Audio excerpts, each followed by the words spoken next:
नमस्कार. सध्या आपण चर्चा करतो आहे 16वा संस्कार, अंत्येष्टी किंवा अंत्यविधी.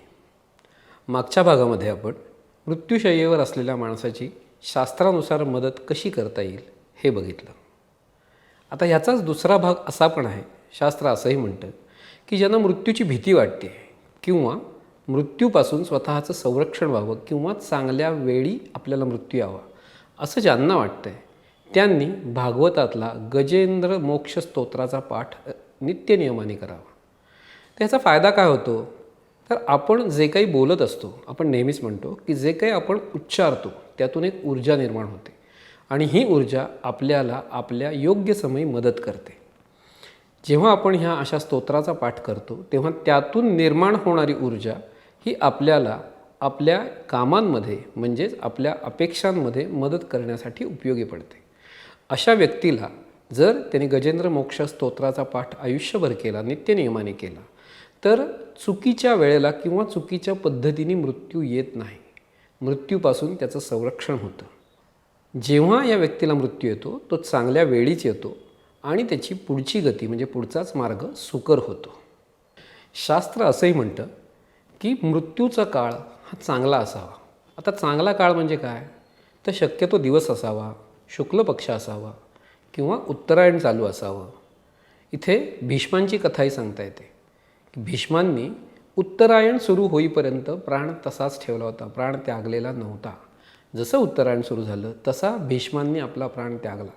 म्हणजे एवढा दिव्य पुरुष असतानाही त्यांनी मृत्यूचा समय हा चांगला असावा हे पाहिलं होतं. शास्त्र असं म्हणतं की कोणत्याही व्यक्तीला जर चांगल्या समयी मृत्यू आला तर पुढची गती चांगली मिळते.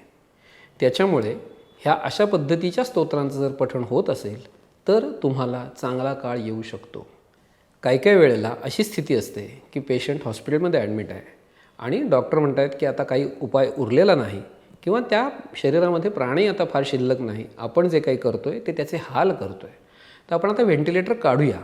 मग अशा वेळेला काय करावं, कधी काढावा, त्यासाठी हे आत्ता आपण बोललो की त्यावेळेला शक्यतो दिवस असावा, वेळ चांगली असावी, ते बघून तो व्हेंटिलेटर जर काढला गेला तर त्याची पुढची गती त्याला चांगली येऊ शकते असं शास्त्र म्हणतं. मृत्यूच्या समयी नक्षत्रही चांगलं असावं असं शास्त्र म्हणतं.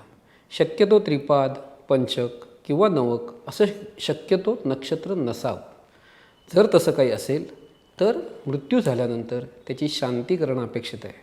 कारण शास्त्राप्रमाणे जर अशा पद्धतीचं नक्षत्र असेल, ते तीव्र असेल तर पुढच्या काही दिवसातच 3, 5 किंवा 9 लोकांचा मृत्यू होतो आणि जर ते तीव्र नसेल, सौम्य स्वरूपाचं असेल तर पुढच्या वर्षभरातही असं काहीतरी वाईट घटना त्या कुटुंबामध्ये, त्या खानदानामध्ये घडू शकते असं शास्त्र म्हणतं. या सगळ्याचा उल्लेख गीतेतल्या 8व्या अध्यायात अक्षर ब्रह्मयोग या सूत्रामध्ये दिलेला आहे.